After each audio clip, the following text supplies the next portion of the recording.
Bonjour chers frères et sœurs de l'église de l'île Jésus, nous sommes aujourd'hui le lundi 21 mars 2022 et nous allons méditer ensemble Matthieu chapitre 25, versets 1 à 30. Matthieu nous rapporte dans ce passage deux paraboles de Jésus qui insistent sur l'importance d'être prêt à son retour. Dans les versets 1 à 13, il met en scène 10 jeunes filles, 5 qui sont avisées et 5 qui sont insouciantes.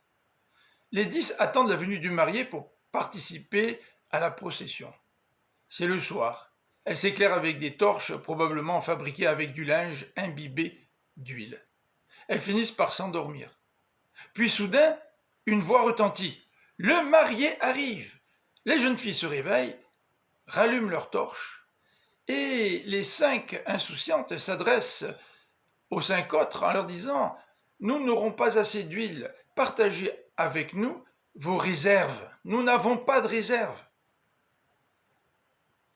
Et les jeunes filles sages répondent en disant « Nous ne pouvons pas partager avec vous notre réserve d'huile de peur d'en manquer, allez donc en acheter. » Pendant l'absence de ces 5 jeunes filles insouciantes, le marié arrive et entre dans la salle de noces avec les 5 jeunes filles avisées dont les torches pouvaient encore éclairer.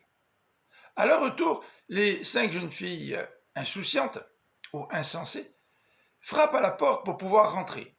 Ils venaient de manquer la procession, c'était trop tard, on n'aura pas ouvert. Et Jésus de conclure, « Veillez, car vous ne savez ni le jour ni l'heure de la venue du Seigneur. » Dans les versets 14 à 30, Jésus va raconter une deuxième parabole, celle d'un maître qui a des serviteurs. Il leur confie des sommes d'argent. 5 talents à l'un, 2 à l'autre, 1 au troisième. Un talent représentait environ 10 ans de salaire annuel. C'était donc des sommes importantes. Le premier fait fructifier les 5 talents, il en rapporte 5 autres. Le deuxième fait fructifier ses 2 talents, il en remporte 2 autres. Le troisième prend son talent, l'enterre et attend le retour du maître. Celui-ci félicite ses 2 premiers serviteurs et fait des reproches au dernier en lui disant « Tu n'as pas fait fructifier ce que je t'avais donné ».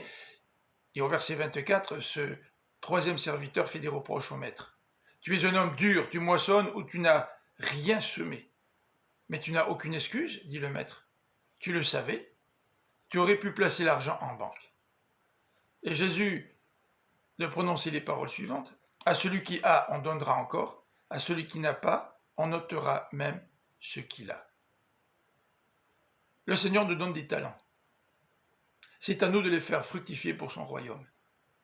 Voilà une manière par laquelle nous pouvons démontrer que nous attendons le retour du Seigneur et que nous serons prêts. Faisons fructifier les talents, les capacités que le Seigneur nous a données. Bonne fin de journée. À demain.